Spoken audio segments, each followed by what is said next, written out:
ምን ነው አልመጣም እንዴ? ደፋር ይሄን ያክል ሰዓት ያስጠብቀኛል? ማን እንደሆንኩ አላወቀም።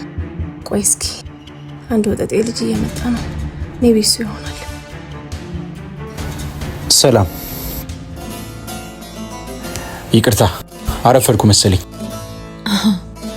ማን አባክ ስለሆንክ ነው ሜሮንን እዚህ ቁጭ አድርገህ የምታረፍደው? ማን እንደሆንኩ ግን አውቃ? ሳሚ ይባላል። አንቺስ? ኦ ለካ ሜሮን አልሽ።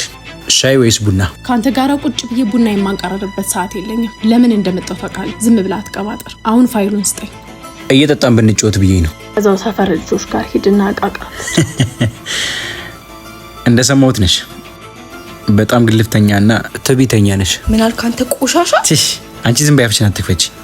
ስሚ፣ በጣም ብዙ ሰዎች እንደምታውቂና ብዙ ገንዘብ እንዳለሽ አውቃለሁ። የሚገርምሽ እኔ ጋርም ስትመጪ ያው ነው። ስለዚህ ጨዋታው በጸባይ ነው የሚሆነው። የአባትሽን ፋይል እንድሰጥሽ ከፈለግሽ አባትሽ ከአባቴ ላይ በግፍ የወሰደውን ገንዘብ ሲመልስ ብቻ ነው፣ ያውም ከነወለዱ። እሱን እነሱ ይነጋገሩበት። አንተ ምን ቤት ነህ? አሁንም ወደኛ ተላልፏል። ከሴት ጋር መፋለም አንበሳ ባያስብለኝም ለአባቴ ስላደርገዋለሁ። ተረት ተረትን እዛው። አሁን ፋይሉን ቁጭ አድርግና ከዚህ ጥፋ። እንዳልኩሽ ነው። ቀጣይ በምልክልሽ አድራሻ ማንንም ሳታስከቲ ጸባይሽን አሳምረሽ ብሩን ይዘሽ መጥተሽ ፋይልሽን ትወስጃለሽ። ቻው።